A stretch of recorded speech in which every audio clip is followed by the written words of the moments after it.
Hello, welcome to the channel Why Stories. Enjoy watching. Who would have thought that 30 years ago this was a forgotten village in the middle of nowhere? Now it has become thoroughly modern. There were modern cottages alongside old houses, and new streets were being built from time to time. Instead of a tiny corner store, there were now several large stores, and even a small shopping center and a cinema had appeared. Several more facilities were under construction to improve the infrastructure. The man driving on the perfectly smooth road occasionally shook his head. He wondered about the new developments that had taken place. Alejandro had a constant thought in his mind: when his mother got really sick and passed away, he would inherit the property, demolish everything, and build a modern house in its place. He could already imagine himself sitting on the veranda, installing a pool. He envisioned how well he would live there alone. For some reason, his wife and daughter, who were waiting for him at home, didn't fit into his plans at all. Why would they? He couldn't even decide whether he wanted to save his family further or not. He had too many doubts about it. Alejandro turned right and finally stopped near his mother's house. The woman was standing by the gazebo, laughing and resting a small hand on her chest. Javier, who was much larger and stronger than Alejandro, loomed over their mother, probably sharing another funny story. Alejandro didn't want to see his brother. He always felt like Javier was taller, better, and stronger. He always sensed competition from his brother's side. Javier was a good-natured, cheerful guy, quite hard-working, and interested in life. He never complained just for the sake of it and didn't seek blame from others. Each time, Alejandro thought that Javier was being hypocritical. Maybe he was judging others based on himself? "Alejandro, you're late," his mother said jokingly, wagging her finger at him. "I was stuck in the traffic jam on the way out. A truck stopped, but it's moving now." "It took only 20 minutes for me, but apparently others were waiting even longer," Alejandro replied. His mother, standing on her tiptoes, gave her son a peck on the cheek and hugged him. Then she headed back into the house. Javier firmly shook his brother's hand and gestured to the bench. Apparently, they had decided to have lunch at the table in the gazebo. Javier leaned against a high beam, bracing his shoulder. He was standing almost half-turned and still looked taller even now. "Why are you so sad? Has something happened again?" Javier asked, nodding to his brother. Alejandro waved it off. He had no intention of going into details. Soon, their mother emerged, carrying a white tray. Javier sprang up to help her, taking the tray and another one.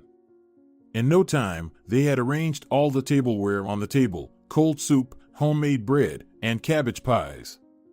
In the center of the table was a salad made from homegrown vegetables, and on the side was a plate with sliced watermelon.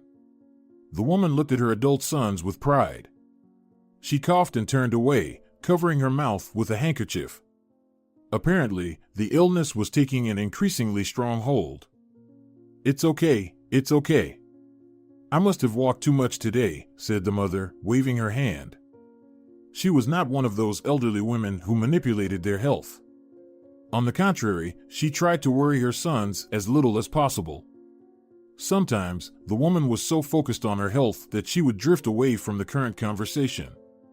"So, Alejandro, how is everything at your home? Is it getting better?" the mother asked. Alejandro grimaced as if on a leash. He had recently complained to his mother over the phone, but he never expected her to discuss it openly in front of his brother. "It's all right," Alejandro replied curtly. "You need to keep the relationship with Laura. You both have such a wonderful daughter.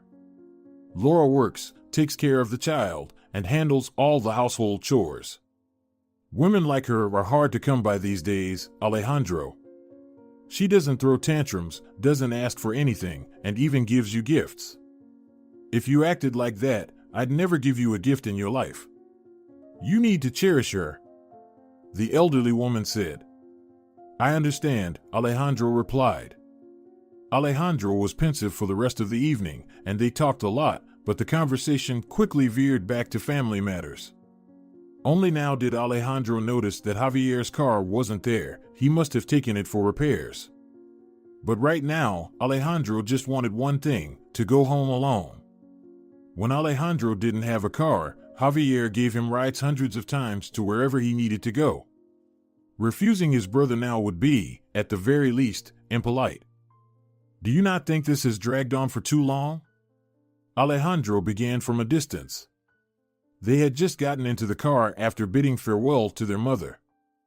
Javier fastened his seatbelt, clicking it into place.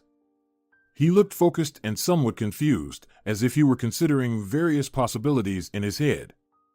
Javier had enough work-related problems at the moment. He had started his own business, and things weren't going as he had hoped. Alejandro was satisfied with it, but he didn't want to discuss it. When they had driven a bit farther, Alejandro repeated his question. Javier looked at him with confusion. What specifically? Javier asked. The illness of our mother, Alejandro said, shrugging. Don't you find it all strange? She's been sick for so long, and there's been no improvement. I feel like the doctors are deliberately milking us for money. Us? Javier asked and laughed. Alejandro slouched, sinking back into the driver's seat. Well, actually, I'm the one paying all of our mother's medical bills, so you don't need to tell me now that they're trying to squeeze money out of us. Besides, the doctor warned us. There are no guarantees. I told you right from the start that they wouldn't be able to cure it. What we're doing now is just trying to prolong her life as much as possible. Alejandro had a habit of attributing himself to things he had no connection with, so Javier wasn't surprised by such a question. Javier looked out of the window once again and said, Do you have a lawyer? Of course, I do. Are you thinking about starting a business too? Javier asked. I need to find out how to get a divorce without paying alimony. And preferably, how to take my wife's apartment, or at least a share of it. I've worked for so many years, I don't want to leave with nothing, Alejandro explained. No way. I won't help you with these black deeds. Javier barked. Not only are you trying to grab someone else's property, but you also want to leave your own child without a penny. No, Alejandro, you're on your own with this. Furious, Alejandro gripped the steering wheel, his fingertips turning white from the tension. He bit his lip, nearly drawing blood, but quickly regained his composure. Alejandro tried to change the subject of their conversation.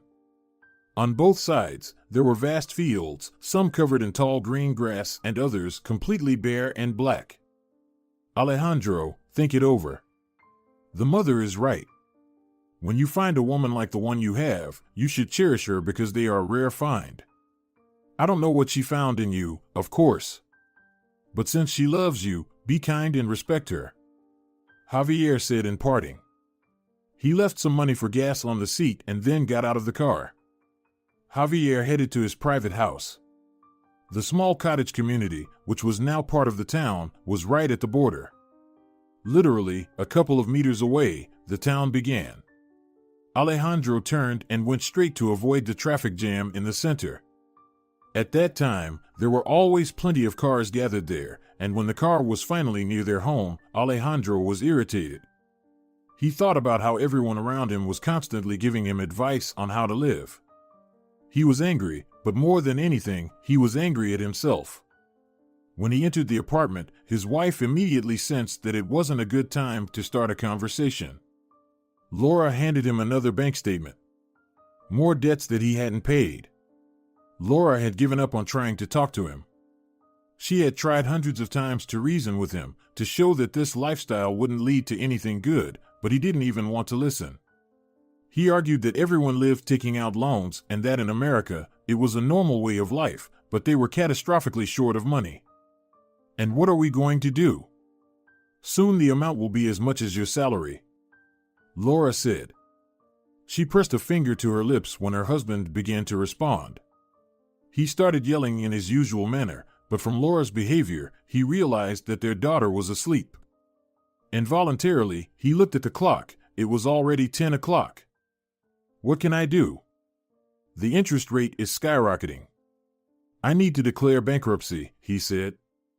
Sort it out yourself, I'm tired of it. I've told you 1,000 times not to take out more loans. And you kept saying you would pay them off one by one. You just don't listen to me, Laura said, displeased. She had stopped trying to say anything to him. Alejandro was a man who fervently believed only in his own point of view, and everything else was just empty words to him. He had driven himself into a corner. Fortunately, he took care of most of the debts that had already grown to a catastrophic level before their official marriage. Laura hoped that, in case of a divorce, she wouldn't be held responsible for his debts. At first, Alejandro thought he wouldn't pay, and the debt collectors would eventually back off. But the situation got worse with each passing year. Laura feared that her husband would eventually be taught a physical lesson on the street, and she couldn't complain to anyone about it. Well, if you could help me with some money, then Alejandro said. No, I've listened to you and sold the summer house. And what? You paid off one loan and took out 2 new ones. No, that's enough. Are you going to ask me to sell my apartment again? You've left me with nothing. My salary barely covers our family's expenses.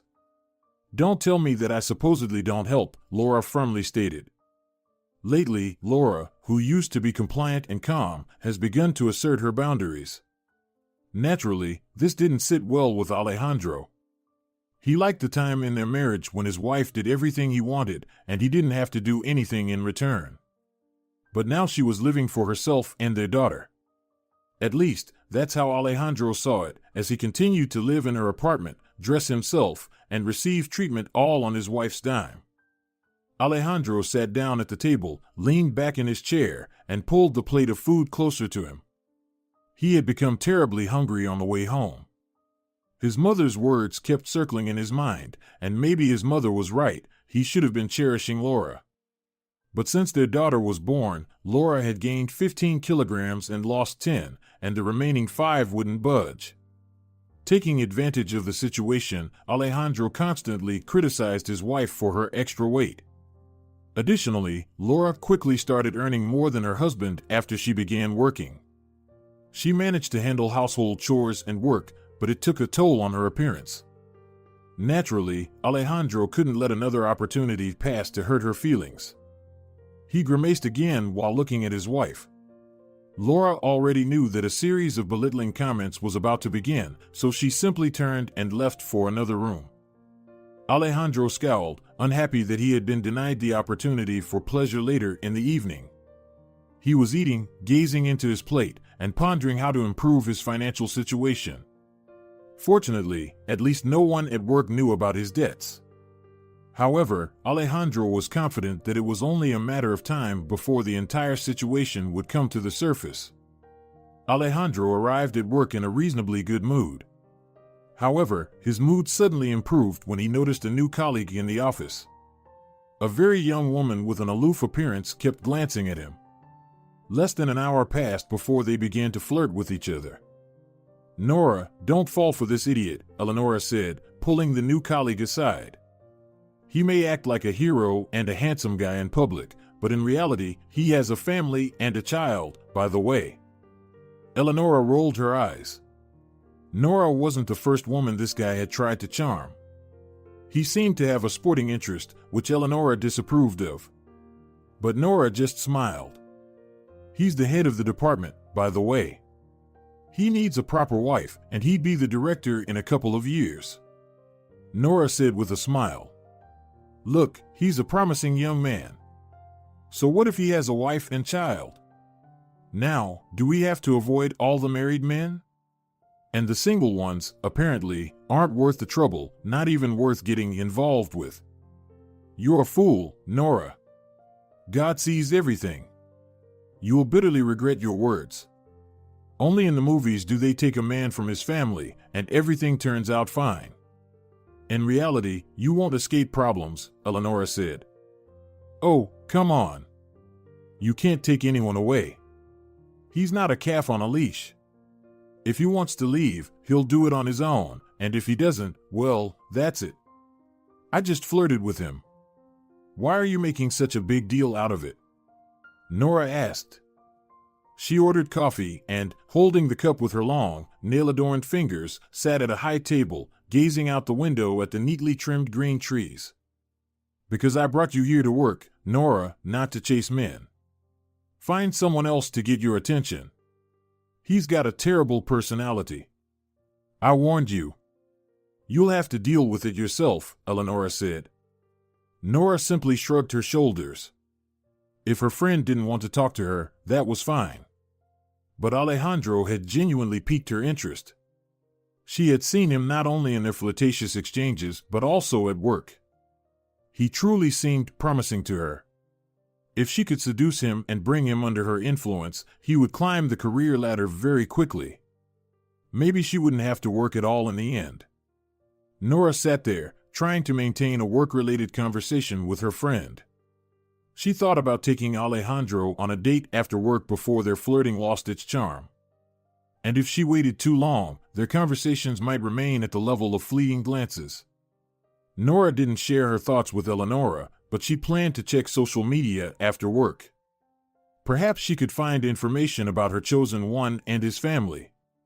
Nora believed that if Alejandro hadn't advanced to the director's chair with all the other qualities he had, it meant his wife wasn't interested in his progress. And that meant he might find someone better. If only Nora knew how this whole story would end, she probably wouldn't have ventured into this mess. "Nora, are you listening to me?" Eleonora asked. "Yes, of course. I'm just wondering when payday is going to be now that I've just started. You know, I have to pay for the rent." Nora quickly found an excuse. She pretended that all the previous discussions about Alejandro no longer mattered to her. Meanwhile, Laura arrived home. She had left her daughter at the kindergarten and switched on her computer to take orders. When the doorbell rang, Laura snapped out of her work and glanced at the clock. The day had passed by unnoticed, her head buzzing from the abundance of information. Laura got up and gave one last look at the project specifications on her screen. She needed to pick up her daughter from daycare in an hour. She approached the door and peered through the peephole. There was Javier, shifting from foot to foot. She opened the door, and he warmly greeted her. "Is your husband home?" Javier asked. "He'll be home within the hour, maybe sooner," Laura replied, inviting him to come into the apartment. He entered, looking around as if the apartment could have changed during the few months of his absence. Laura observed Javier and couldn't help but think that she had chosen the wrong brother. She often thought that when she saw him. It was sad that life had unfolded in this way. "Tell me, Laura, how is everything going?" Javier asked. "Do you want a pretty picture or the truth?" Laura asked. When he looked into her eyes, he saw disappointment. He felt sorry for her, but at the same time, he was angry that his brother had completely ignored his advice. Laura sat down, placing a kitchen towel on her lap. She was trying hard not to cry. "How can I put it? Lately, our relationship hasn't resembled a marriage anymore. Actually, it hasn't for a long time. He's been drinking heavily, accumulating debts again and again. My God, Javier, if only you knew how tired I am of all this," she said. Laura gazed out the window, her eyes filling with tears. Her face, still pale as porcelain, gave her an air of aristocracy. Laura wiped the tears from her cheek with the back of her hand and forced a smile. "Others got into worse situations, right?" she asked. "Just because they're worse doesn't mean you have to endure them. I know perfectly well what my brother is like, and I don't have any illusions about him. I'm sorry that you've had to deal with him. He's a difficult person. Moreover, he's entirely incapable of admitting his own mistakes. If you need any help, just give me a call, we'll figure something out," Javier said with a smile. Laura nodded as if she wanted to keep the conversation light. A sound of a key turning signaled the arrival of her husband. She knew he was home. She jumped up and began setting the table. Javier watched as she meticulously tried to hide traces of her tears. It was abnormal when someone in a family hid their feelings to avoid upsetting another. "Hey, good to see you," Alejandro said, walking into the kitchen. He shook Javier's hand firmly. I stayed late at work. We have a big company report coming up soon. I wanted to talk to you, and I also need you to look at some papers. You have more experience in this matter, Alejandro said. Alejandro took out a folder of papers and went to change. Laura quickly set the table, changed her clothes, and went outside to pick up their daughter from kindergarten. The brothers sat at the table, having dinner and discussing work-related matters. When Laura returned, Javier was gone.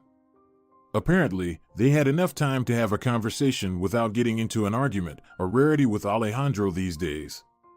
Most of their recent conversations ended in an argument or a relationship dispute. That evening, Alejandro was lost in his thoughts. He didn't argue with his wife, he was constantly on the phone instead. Laura tried to act as if everything was okay with her. At least one evening should be peaceful, she thought. Their daughter was a bit fussy, wanting to spend time with her father, but Alejandro snapped at her so harshly that little Wanda got scared and went back to her mother. Alejandro sat at the table, looking at his laptop, turning it away from his wife. Laura didn't suspect that her husband was checking out the new co-workers' photos on social media. This had been going on for a few days. Laura tried not to provoke conflicts, as her husband had been like a powder keg lately. They had a small argument that night, but it ended relatively peacefully. The couple went to bed. Laura couldn't fall asleep. Her daughter was ill, and she kept listening to her breathing. Even though the little girl was sleeping in another room, she knew that she would hear her cough if it happened. Her sleep was restless, nervous, and anxious. When the phone rang, Laura checked the time. It was already 3 in the morning. Had she still not managed to fall asleep? She couldn't consider this troubled sleep a normal night's rest. Alejandro got up, swinging slightly as he left the bed. He picked up his phone and held it to his ear. There was silence, then a crying voice. "Mother passed away," Alejandro said softly, turning to his wife. Laura jumped up, wanting to comfort him, but he didn't need words of comfort. Alejandro behaved as if nothing had happened, as if it were not his mother, who had just passed away, but a project at work. Laura realized he was only thinking about the inheritance. It was hard for her to contemplate how cold and cruel her husband was, even towards his own mother. Alejandro didn't want to discuss it. A few days later, he left, apparently to attend the funeral. He didn't take his wife with him, and he didn't rush to explain the reason either. Laura had a good relationship with Margarita. But if she went to the funeral by herself, where would she leave her daughter? And if she went with her daughter, what type of transport would she use? Plus, there was a significant likelihood that her husband would make a scene if she attended. Laura thought that she would arrange a service at the local church for Margarita instead. It was better than completely ignoring the situation. When Alejandro arrived, there were already many people gathered. Javier was in charge of the funeral arrangements, as Alejandro had distanced himself. He had no intention of spending a lot of money just to put his mother's body in damp soil. Alejandro was clearly angry, losing his temper with those around him. Everyone kindly attributed it to heightened nervousness and the tragedy. Everyone knew Margarita was sick, but no one expected her death to come so soon. There were many tearful faces around. Margarita had been a kind person, and many would miss her goodness.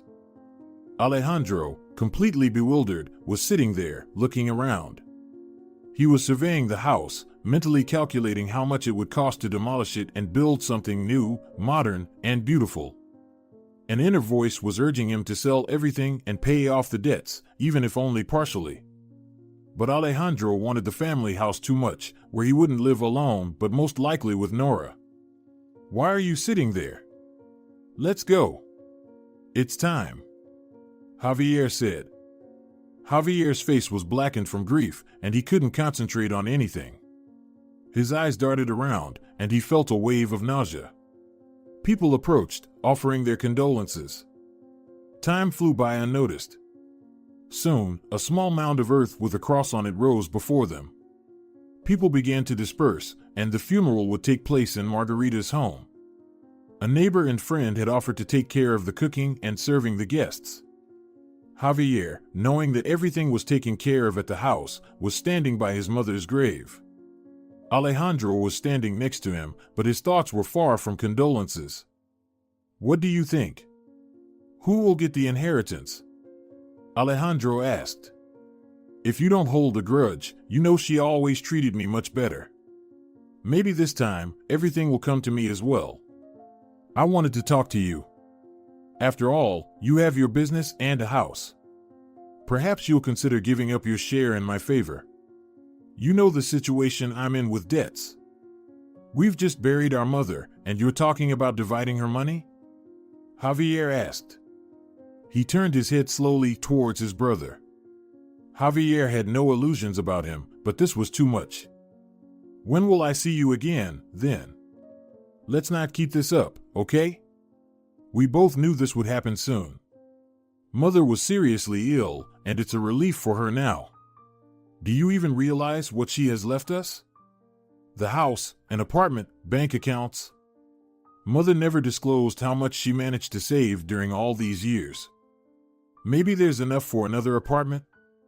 And you tell me you're not interested in any of it? I won't believe that," Alejandro snapped. "You can judge me all you want. I'm not in the mood to talk about money right now," Javier replied. He walked towards the car, and Alejandro followed suit. A cemetery on a gloomy day, with clouds resembling somber ghosts floating across the sky, covering everything in dull shades, presents a gloomy spectacle, branches of trees swaying in the wind, dropping raindrops like tears for the departed. Wet tombstones and crosses, like silent sentinels, stand guard over the rest of the deceased. The mist shrouding the ground gives the place a mystical aura. The silence, broken only by bird songs and the rustling of leaves, accentuates its solemnity. Shadows cast by the gravestones create an illusion of movement, as if the souls of the departed had come out for a stroll. The grayness and melancholy of the place perfectly mirror the mood of those who come here to pay their respects to their loved ones. Alone, Alejandro felt a sense of dread as the evening descended. The longer he stayed alone, the harder it would be for him. He quickly joined his brother. Javier was sitting in the car, deep in thought. Alejandro approached from the side, leaning his elbows on the open window. "Javier, you'll work later. We're all busy as usual. So, what do you say? Will you give it up?" Alejandro asked. Javier took a deep breath, but Alejandro was not going to back down. "All right, forget it. Do you really think you'll get anything?" his brother asked. "Let's agree to split it evenly to avoid any disputes," he continued. Alejandro knew he wouldn't split it evenly if he received more. From Javier's expression, it was clear that he was aware of his brother's ulterior motive. "I hope you're just in shock. When you snap out of it, you'll be ashamed that you discussed the inheritance at our mother's funeral," Javier said, moving from the spot. Alejandro, who was leaning on the car with his entire weight, stumbled forward, barely maintaining his balance. Javier's car sloshed through the mud, and Alejandro managed to step back, ensuring no dirt marked his pants. He spat on the ground and stared in the direction where his brother's car had been, reduced to a distance. Alejandro glanced at the cemetery gate one last time and nodded, as if responding to an inner dialogue. He headed towards his car, deciding not to stay for the wake. Otherwise, they would have had a worse argument with his brother. Alejandro was driving home, lost in his thoughts. The road, a thin thread winding among slender trees, seemed to be trying to conceal the mysterious world of nature from prying eyes. Sometimes, it ascended the small hills, revealing boundless vistas to the traveler, while at other times, it descended into valleys where tree canopies formed a green canopy, hiding the sky. The man, lost in his thoughts, slowly followed this road. He had long grown accustomed to the beauty of this place. All the turns, valleys, and fields seemed entirely ordinary to him. Now, as he passed a clearing where the sun played on dewdrops, he smiled. However, his smile was not about the childhood memories of running through this grass. It was about the thoughts of acquiring this plot and his inheritance and waking up in the morning to enjoy the peace and nature. Everything around was serene, and the only sounds were the occasional birdsong and the rustling of leaves. Alejandro couldn't help but ponder his own life and how trivial and insignificant his current worries seemed. His thoughts wove together into a single tangle, encompassing his wife, marriage, daughter, and his young lover. When he exited onto the highway, leaving behind the beauty of the countryside, he was fully absorbed in his thoughts. Occasional drizzles of rain fell, and somewhere a raven croaked. Suddenly, Alejandro snapped out of his thoughts, realizing that things could be much simpler. He made a few phone calls, starting with an old acquaintance. They discussed his plan and then laughed at how he could realize it much more simply than initially planned. If he committed his wife to a mental institution, they would divorce, and he would inherit the estate. These thoughts stirred Alejandro so much that he wondered why he hadn't thought of them sooner. Beautiful images of the future popped into his head, where he lived in an apartment that would soon be his property. For some reason, his daughter didn't fit into his future. When Alejandro arrived home, he had an excited look. His wife didn't expect him to return so cheerfully after his mother's funeral. "Get ready. Pack your things for a few days. I'll take our daughter to the neighbors. I'll pay her, don't worry," Alejandro quickly said. His wife stared at him, not understanding what was happening. Alejandro brushed her off and spoke quickly again. "I don't have time to explain. I'll tell you in the car." Laura decided not to escalate the situation. Lately, they have struggled to find common ground. Laura packed her belongings into a small suitcase, but their daughter was no longer in the apartment. A terrible premonition crept over Laura, but she was trying to ignore it.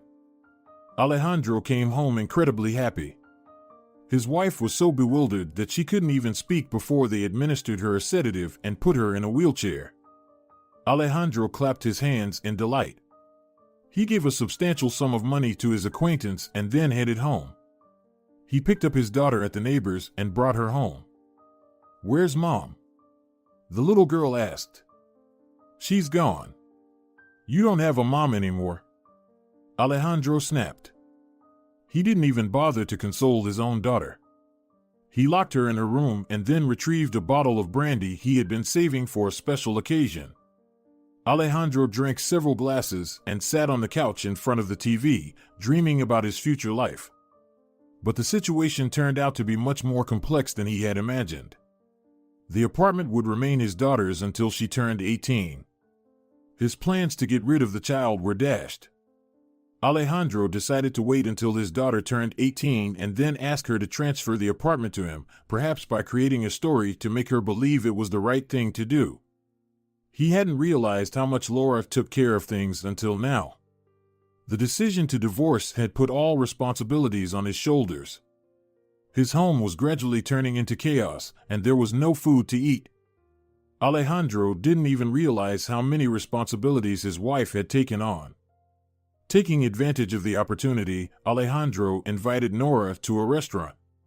She occasionally crossed her legs, and her face displayed a sense of contentment. Nora was aware of how Alejandro had dealt with his wife. For some reason, it never occurred to her that she might end up in the same situation. "You know what? Move in with me," Alejandro said.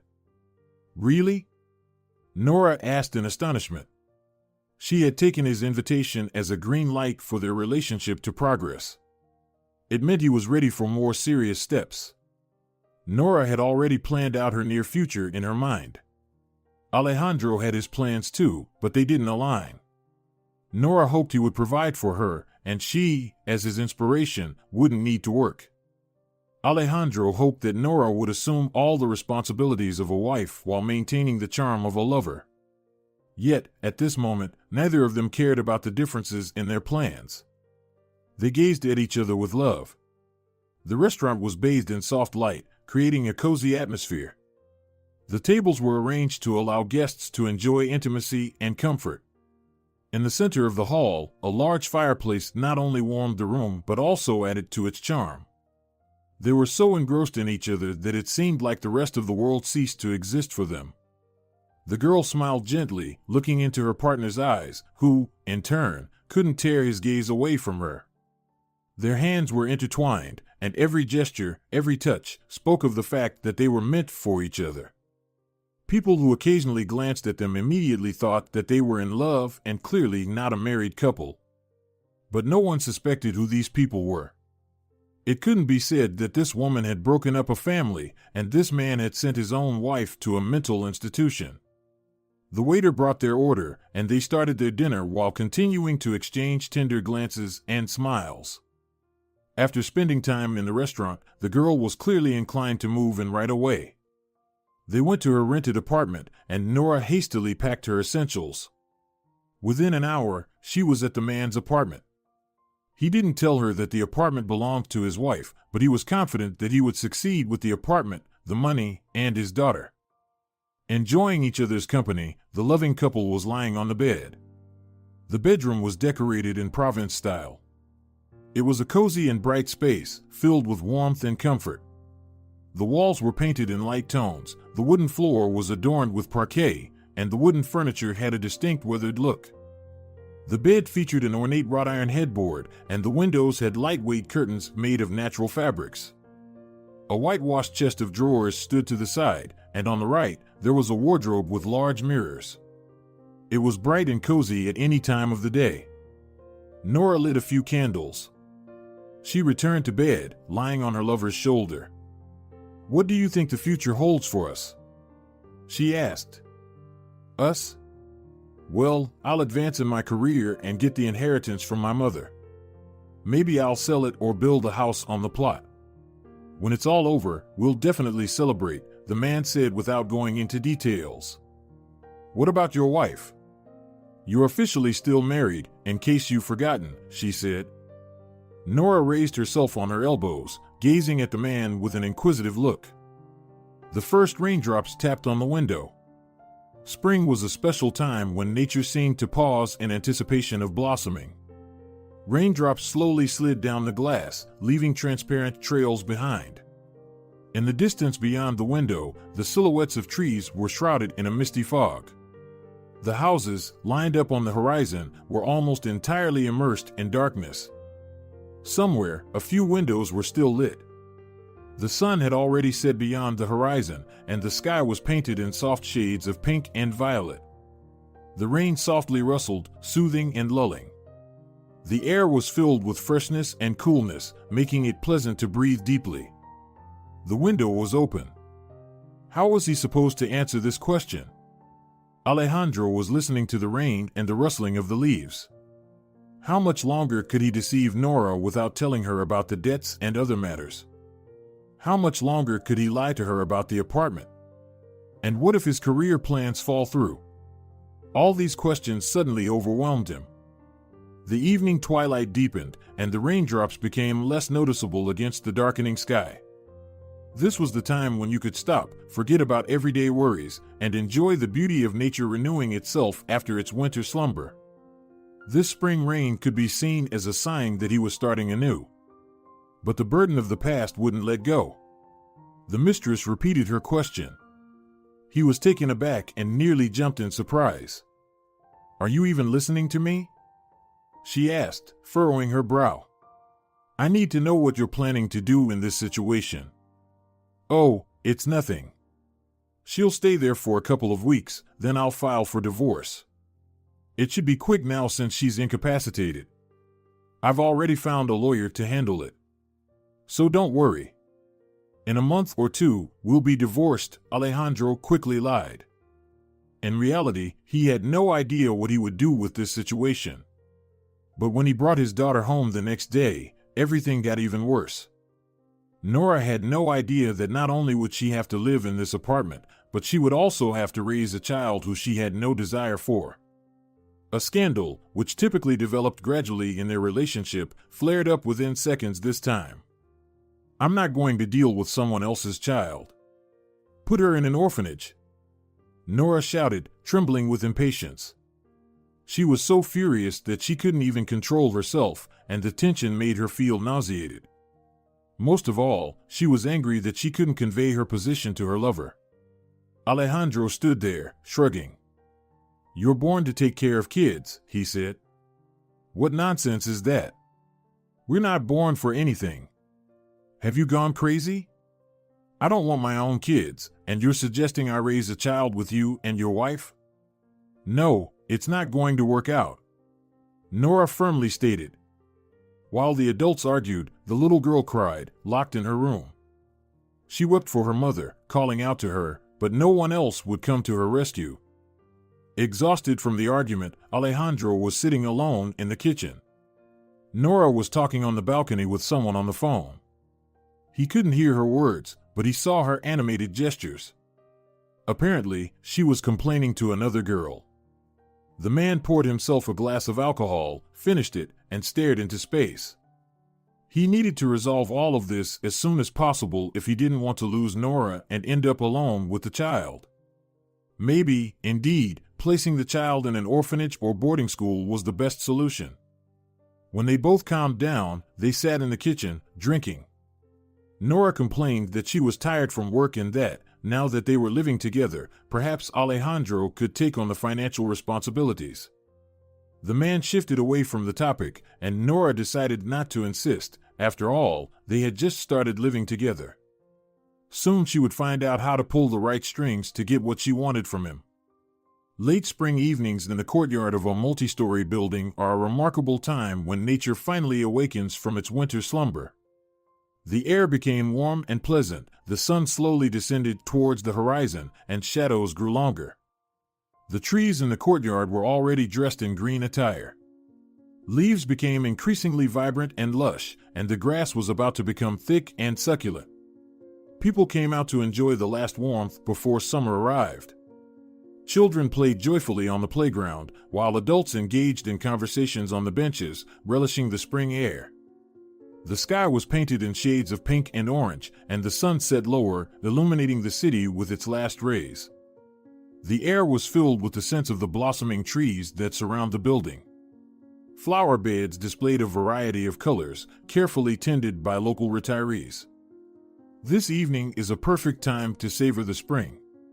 Summer was just around the corner.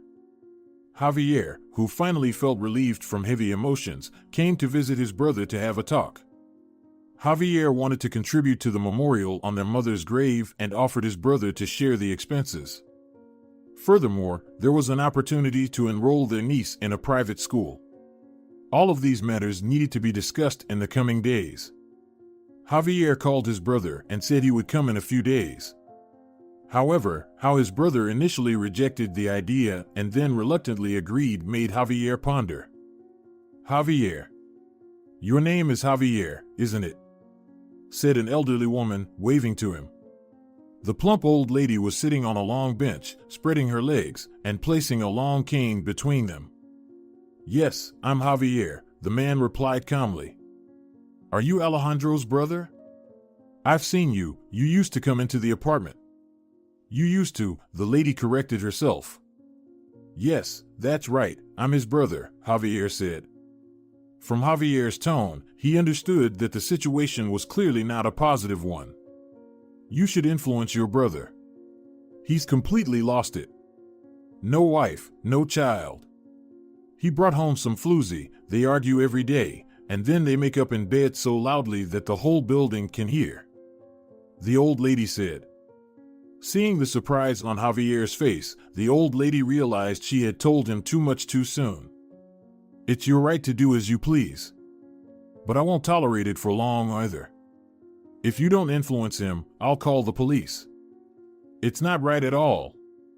The old lady stated firmly. Javier didn't fully understand her last suggestion. He nodded and then headed towards the entrance. He quickly climbed the stairs and knocked on the door, but no one answered. He knocked again, distinctly hearing bottles clinking. Javier rolled his eyes. Their mother had put so much effort into trying to get Alejandro to stop drinking like a devil. It seemed to have worked only temporarily. Maybe there was some truth in the old lady's words. The apartment, which used to be cozy, bright, and spacious, had turned into a nightmare. Empty bottles and garbage bags were strewn everywhere, and a nauseating odor of cheap alcohol lingered in the air. Javier looked at his brother, who was swaying. What the hell? Javier almost whispered, not understanding what was happening. He entered the apartment and closed the door behind him. Alejandro slowly staggered into the kitchen, and trash was scattered all around. Javier took a deep breath. He hadn't seen such chaos in a long time. What struck him the most was the absence of Laura and little Wanda. Javier tried to keep his composure, although he really wanted to grab his brother by the shoulders and shake him so hard that his teeth rattled. "It's all gone, everything's ruined," Alejandro muttered. Javier stared at him, not sure if he was looking at his own brother. From an excess drinking of alcohol, his face had swollen, and he seemed to be looking at Javier, but as if through him, his focus was impossible to discern. Alejandro slumped into a chair, which creaked under his weight. The kitchen was a nightmare. The window was wide open. The laughter from the children on the playground was audible. Some mothers were calling a child. On the street, there was an atmosphere of approaching happiness. Mere meters from this playground, where happy mothers and children played, was an apartment where a man was burying himself alive. Javier grabbed his brother and dragged him into the shower. He turned on the ice-cold water and held the struggling Alejandro under the frigid stream. He yelled and shrieked, but quickly surrendered. Javier was much bigger, stronger, and more determined. He made Alejandro change into clean clothes and fed him a few cups of strong coffee. Javier ordered food and then, quickly arranging for the garbage to be removed, cleared it away from the door. After drinking a few cups of coffee and eating some fatty food, Alejandro began to look somewhat more human. He wasn't completely sober yet, but at least he was now coherent enough to hold a conversation. "Where's Laura?" Javier asked. "I put her in the asylum. I thought the apartment would be mine, but no. No!" Alejandro yelled and slammed his fist on the table. Javier took a deep breath. Now he was struggling with the overwhelming desire to hit his brother. He didn't immediately realize that Alejandro was speaking seriously, not just making a joke. I really sent her to the asylum. It turns out the apartment belongs to the little girl. Nora didn't want to live with her, so I gave her to an orphanage," Alejandro repeated. He bent his fingers with each sentence, and it was utterly unclear what he was thinking. Javier, immersed in shock, stared at his brother with eyes of disbelief. He couldn't fathom that Alejandro could treat his family this way.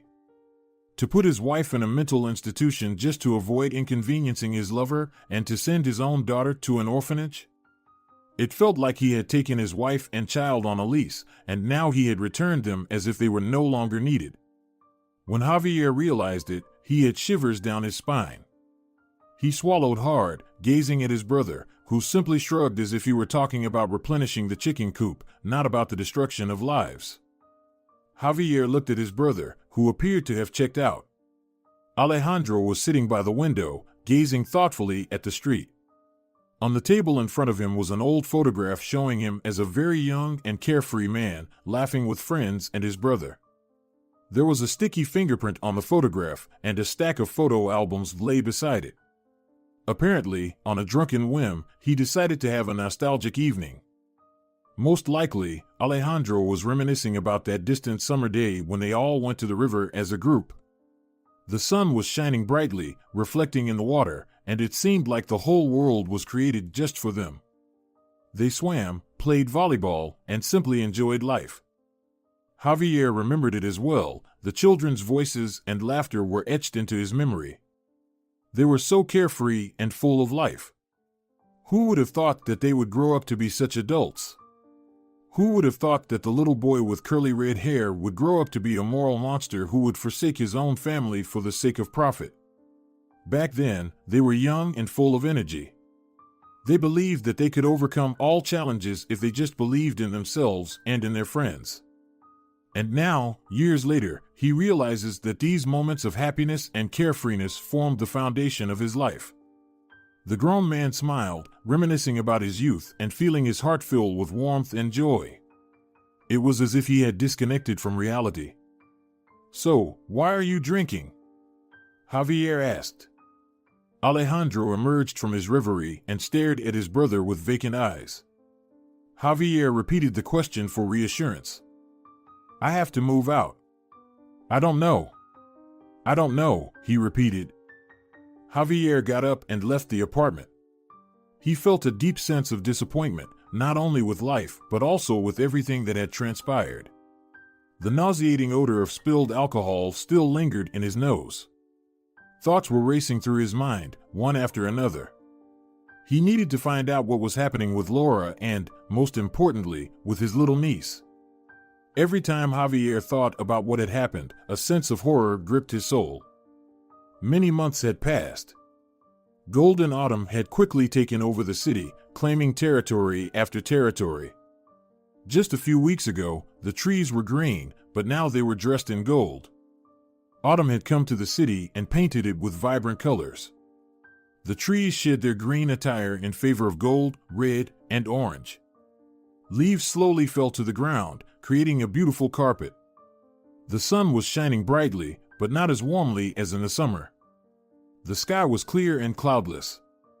Autumn was a beautiful season, a time to enjoy the last warm days and prepare for winter. While children on the streets rejoiced in the arrival of autumn, adults were busy with preparations for the future, changing wardrobes, buying little boots, and buying rubber boots. In one of the apartments in the multi-story building, thoughts were centered around strollers, cribs, and other joys for a newborn. As Nora, smoothing her pregnant belly, was standing by the window, she looked at how much the courtyard had transformed. She was back in her rented apartment, squeezing in with her partner in a space of barely 30 square meters. Where would they put the crib? Where would they store the stroller every time? When Nora began thinking about what awaited them after the baby's birth, tears poured from her eyes. She had been warned 100 times that this person was not suitable for her future. But no, not only did she break up the family, but now she had also ruined her own life.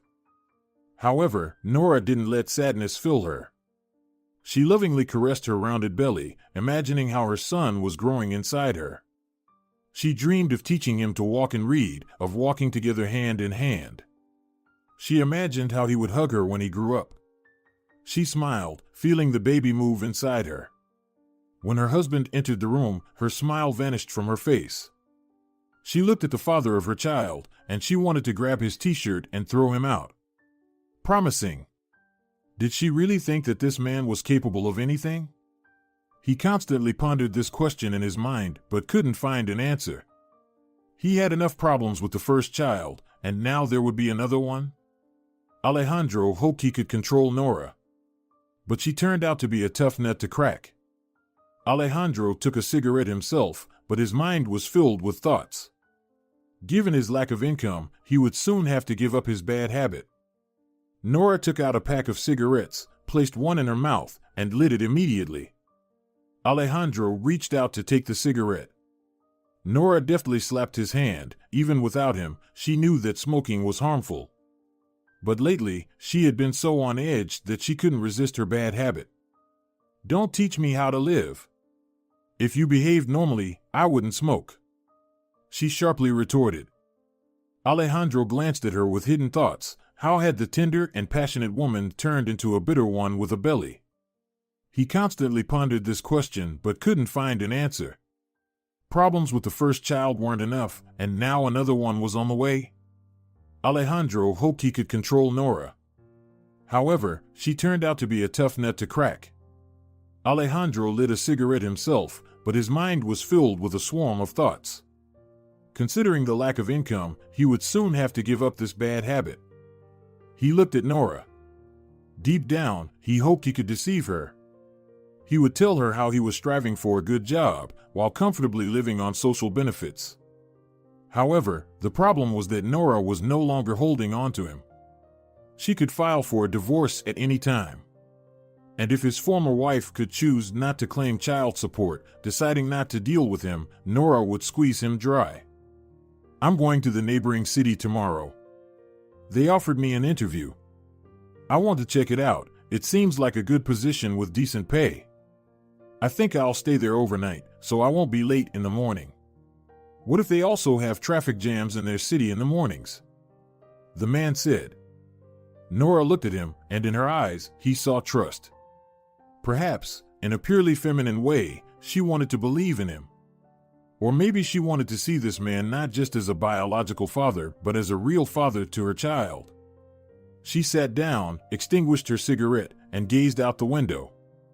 Nora loved autumn. She was passionate about the yellow leaves and the wonderful, cozy atmosphere. She wanted to roam the streets all day long. If there's a trial period, I might stay for a few days. I hope everything goes smoothly, he said, making it up. Nora looked out the window again. She would have been better off not turning towards her husband. It was as if he had liar written all over his face. Nora tried her best to believe him. Could he deceive her once again?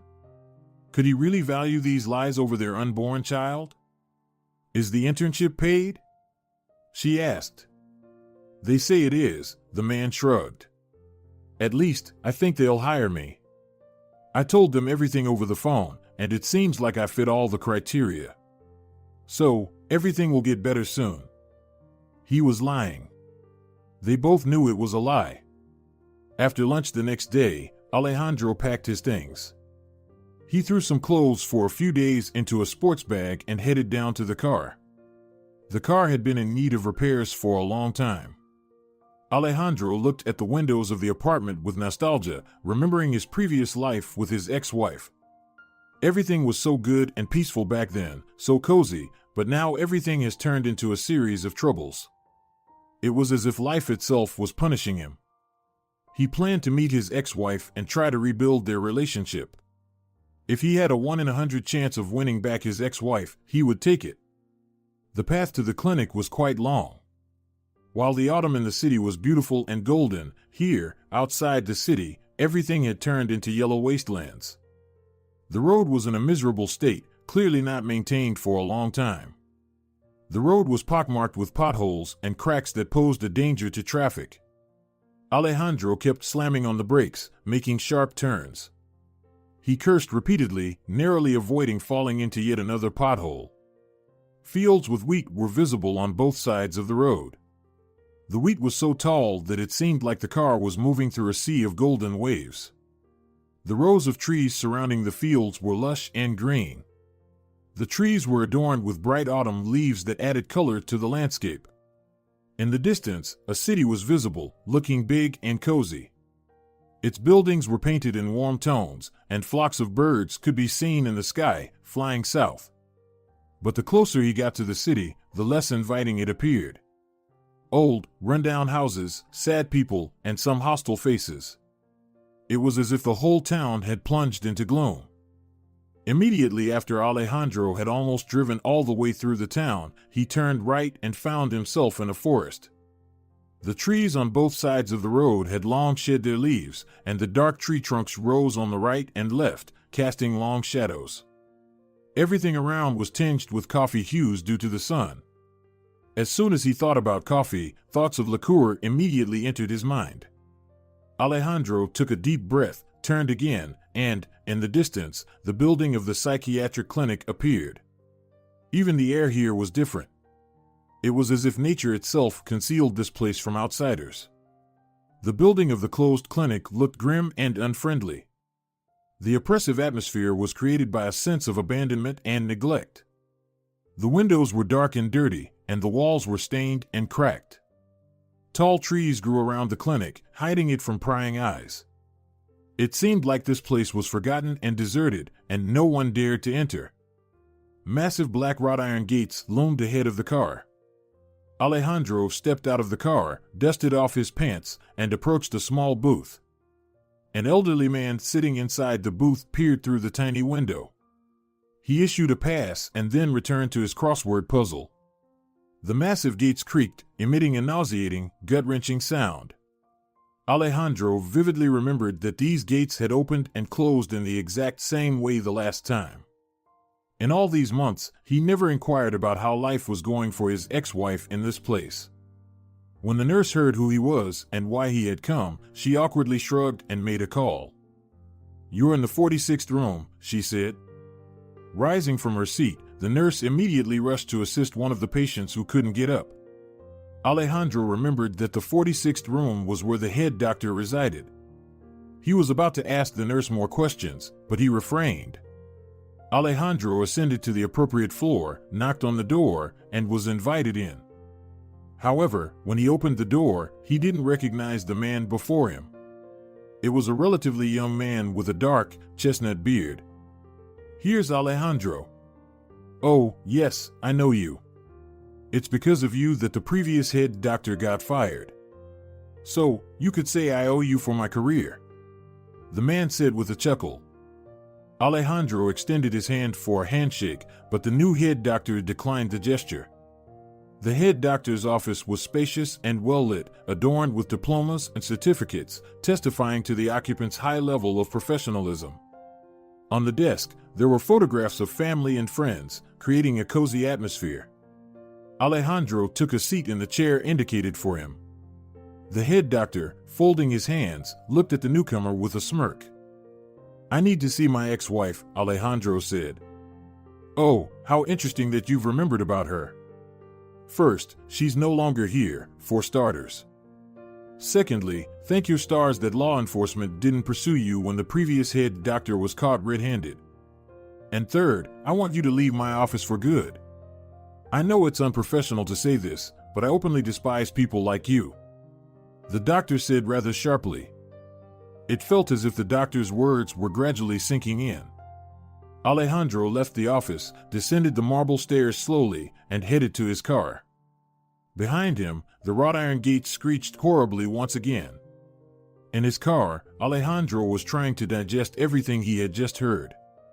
His wife was no longer here, the previous head doctor had been arrested, and if his wife filed a complaint, he could easily end up behind bars.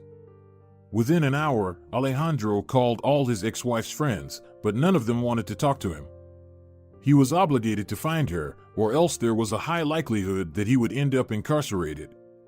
When he found her, he would fall to his knees and beg for forgiveness, and they would return to each other. Everything would become peaceful, steady, and familial one more time. There was another chance, but he had to return to the city. Alejandro stopped at a small roadside motel. The room in the budget hotel was small and cramped, with modest but clean furnishings. A worn-out carpet hung on the wall, and the floor was covered with scuffed linoleum. The bed was narrow, and the pillows were flat. When Alejandro entered the room, it felt like a prison cell. Everything was so humble and poor that staying there was uncomfortable. The bathroom was tiny, with a small sink and toilet. There was no question of taking a proper shower in this cramped space. Alejandro collapsed onto the bed, gazing up at the ceiling. The musty odor made him feel queasy, and he couldn't fall asleep until the early hours of the morning. He tossed and turned, occasionally plagued by disturbing dreams. Alejandro left the room, got back into his car, and drove back home. The car radio played in the background, but Alejandro hardly recognized the songs on this station. He was so deeply lost in his thoughts that everything around him ceased to exist. The car returned to the very town where he had lived with Nora. Alejandro turned in the opposite direction of his former lover's residence. He was heading to the orphanage where he had placed his daughter many months ago. The children's shelter was a small building situated in a quiet neighborhood of the town. It was surrounded by a peaceful courtyard where the children could play and enjoy the outdoors. Inside the shelter, there were several rooms, including bedrooms, a dining area, a playroom, and the director's office. The bedrooms had beds for the children to sleep on and wardrobes for their clothes. The playroom had toys, books, and board games to keep the children entertained. Alejandro remembered being shown around this place, but now the memories have faded considerably. The haughty carers had no intention of talking to him. They remembered the case of a perfectly capable father who had simply gotten rid of his daughter. The director decided not to talk to him at all. She only stated that his daughter had not been at the shelter for a long time. The situation had already spiraled out of control. Alejandro felt like he was losing the threads that could lead him back to his old life. There was no other option. Alejandro went back home, where Nora was waiting for him. It felt like life had come to an end right there in the courtyard of the apartment building. It was as if everyone else continued to live, but he had no more options.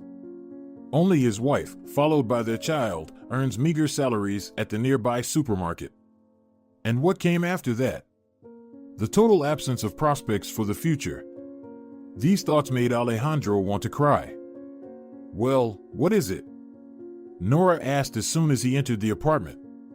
The scent of fresh pie filled the entire apartment. He loved her homemade fish pies. After spending several days on this trip, his thoughts still couldn't fall into place. "What is it?" Nora asked again as he sat down at the table. He cut himself a large piece, took a bite, and closed his eyes. He simply felt like he was going out of his mind with pleasure. "You can't have the pie. You've already gained so much weight," he remarked abruptly. "Oh, come on," Nora retorted, helping herself to a slice. More and more, she was convinced that she had chosen the wrong person to spend her life with. Nora was preparing herself for an impending divorce. She believed she could support herself and the child without the help of a domestic invalid. She was waiting for his answer regarding work. For herself, Nora had decided that she would try her best to make him return to a normal life until the very end. If he backed out at the last moment, she would evict him from the apartment. "So, I understand there won't be a new job, right?" Nora asked, still without getting answers to her questions. Alejandro simply nodded. Nora threw her hands up in frustration. She clearly had no intention of talking to him, but the growing internal turmoil forced her to start the conversation. "Aren't you ashamed of yourself? What kind of idiocy is this? Why should a pregnant wife support you? Will you ever be a real man?" Nora asked with frustration. She was incredibly angry with him. The young woman kept waving her arms. She was so young and beautiful, and she could have had any man at work, but she had chosen this weirdo who, for some reason, she considered promising. Life had cruelly punished her for being so reckless, and now she had to deal with this man on her own in the apartment she was paying for herself. Nora, overwhelmed by her helplessness, sat back down on the chair. She didn't have the energy to argue anymore. He took her hand and looked into her eyes.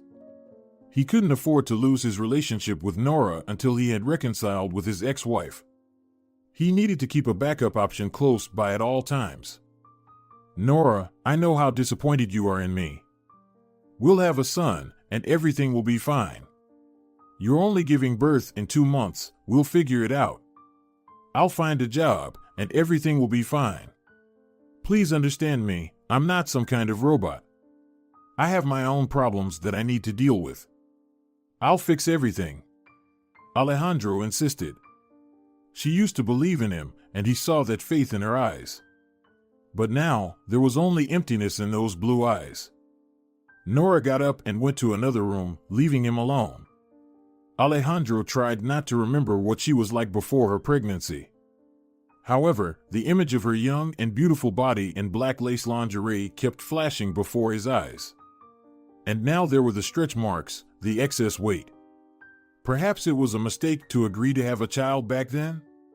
Alejandro remembered the big argument they had when neither of them could make a sensible decision. And now, having decided to keep the child, Alejandro felt that both of them regretted the choice. But it was too late to change anything now. The atmosphere of the autumn night was enchanting. Very soon, all of this would disappear. The trees would be bare and black, and the long rains would begin, followed by snow. The man stood on the balcony, looking at the city lights. Down on the streets, the lampposts illuminated the path for passers-by. The air carried the scent of rain and fallen leaves. The sky was covered with clouds, with only occasional glimpses of moonlight. Would there be such light in his life again? He had been so happy with his ex-wife, but hadn't appreciated it. And now, what? Fate wouldn't give him a chance to turn everything around. He smoked and constantly played these thoughts in his mind. The man looked at the city from above and felt like he was seeing it the way he did many years ago. He remembered the years when he roamed these streets with friends and dreamed of the future. Now he stood on the balcony and looked at the same city, but from a different perspective. His head had already begun to ache from all these thoughts. When his wife came out to the balcony, wrapped in a warm robe, he didn't even pay attention to her. Lately, she often went out on the balcony when her stomach started to bother her. Fresh air always made her feel better. What are we going to do? No, honestly. Don't lie, she repeated. Do you want a divorce? Am I understanding this correctly? The man asked. A vivid image flashed in his mind. He admitted his wife to a psychiatric clinic and told their little daughter that her mother had died. The next picture showed him having a heated argument with his own brother at their mother's funeral, all because of money. He hoped that life would forgive him for such behavior. He let out a deep sigh but decided not to voice his thoughts to his wife. I often think about divorce. I don't think it's worth lying about it. But I feel sick when we continue living together and you keep feeding me stories. I'm ready to keep the marriage for our son's sake if you come to your senses. I'm giving you exactly 2 months. Starting today, 2 months. The woman said, enunciating each word. I understand, Alejandro replied dryly. He couldn't yell at Nora the way he used to yell at his ex-wife. Nora could quickly give him a piece of her mind and shut him up. Alejandro had no idea where to put his negative thoughts now. He was angry with both his ex-wife and his current wife. It was time to make amends with his brother and use his wise head to decide what to do next with his life. I have another job interview tomorrow. Honestly, I'm not even sure if they'll listen to me, but I'll try. If it doesn't work out, we can go through all the job listings together, he said calmly. She nodded. Nora leaned her palms against the balcony's iron railing and looked down. Right beneath their balcony was a big circle of light. A lamppost illuminated a very young couple holding hands. The woman chuckled softly. Nora thought about how much time would pass before those two would start hating each other. The next day, he left the house and got into his car. After entering the address into the GPS, he selected the shortest route to his brother's place. Alejandro drove, constantly pondering how he would talk to his brother. He needed to choose his words carefully to avoid apologies but still mend their relationship. The hustle and bustle of the city and the traffic jam were real nerve-wracking experiences for the man. He was sitting in the car, nervously checking the time, trying to estimate how much longer this situation would take. Other drivers around him were equally irked. The traffic jam was due to a road accident, and the traffic was moving at a snail's pace. Car horns blared, and drivers exchanged strong profanities. Some managed to slip onto the shoulder, squeeze between cars, or exit onto a nearby street. Alejandro refrained from making such maneuvers as he was in a different lane. He tried to keep his composure, but with each passing minute, his irritation grew. He thought about how he could be doing something more productive instead of being stuck in traffic. Eventually, the traffic jam dissipated, and Alejandro was able to continue his journey. By that time, his frustration had reached its peak. His car window was rolled down. Alejandro cursed loudly while maneuvering around the gruesome accident. He didn't care about those who were in the cars. What mattered most was that he had wasted nearly 2 hours waiting for the road to clear. Alejandro hated visiting his brother's house. It always made him overcome envy. The Victorian-style cottage from the outside looked impressive. It was constructed from pristine white brick with a sand-colored shingled roof. The cottage's windows were large and bright, and the doors were massive and ornately carved. Around the cottage, there was a well-kept garden with flowers and shrubs. As autumn slowly receded, the yard appeared beautiful and well-maintained. Within the cottage, there were several rooms, a living room, a dining room, a kitchen, and a study. Every time Alejandro thought about how Javier acquired such a property, he felt ashamed of his own passivity. Javier had worked his fingers to the bone to earn this property. Alejandro had always postponed it, claiming he'd earn it later. First, he needed to live for himself. Almost immediately, Alejandro spotted his ex-wife. She held a child in her arms. The little girl was giggling and talking. Alejandro's jaw dropped, and everything in his mind clicked into place, like pieces of a puzzle. The truth had finally surfaced. When Laura looked towards the approaching car, her face seemed frightened.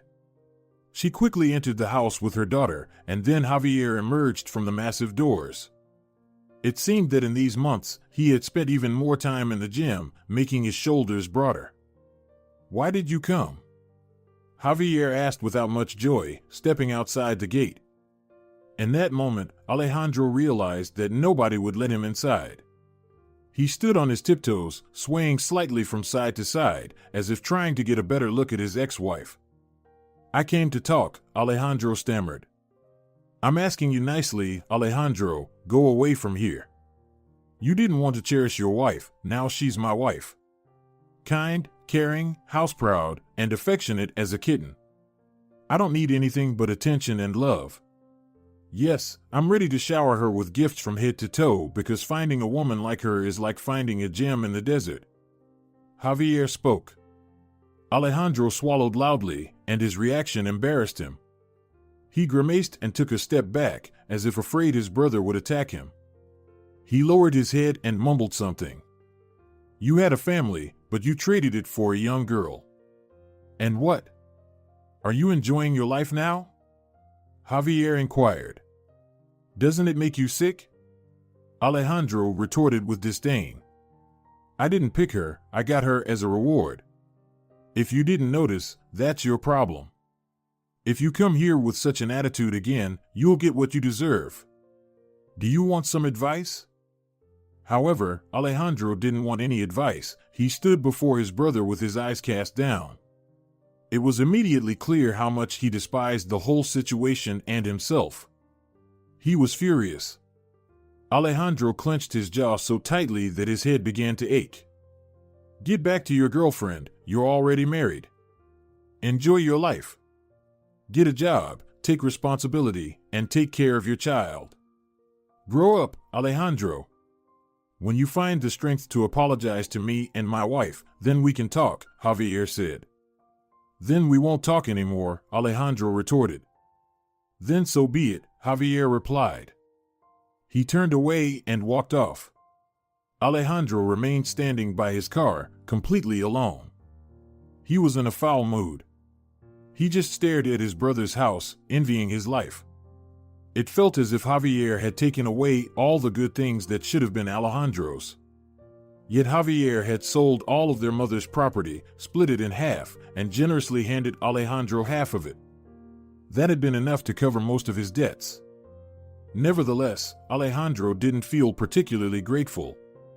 He believed he deserved everything. Alejandro got into his car, slowly driving back home. Perhaps his brother was right. It was probably time to get his act together and start doing something. While the road stretched out like a black streak, Alejandro kept brainstorming ways to change his life. He was filled with determination to find a job and maybe even change his line of work. He pictured himself becoming a good father and a decent husband. However, at that moment, he had no idea that his determination would only last for a few weeks. Despite his brother's advice, Alejandro took a completely different path. He divorced his wife, accumulated debts, and made alimony payments. He reconnected with his old friend, engaging in petty crimes.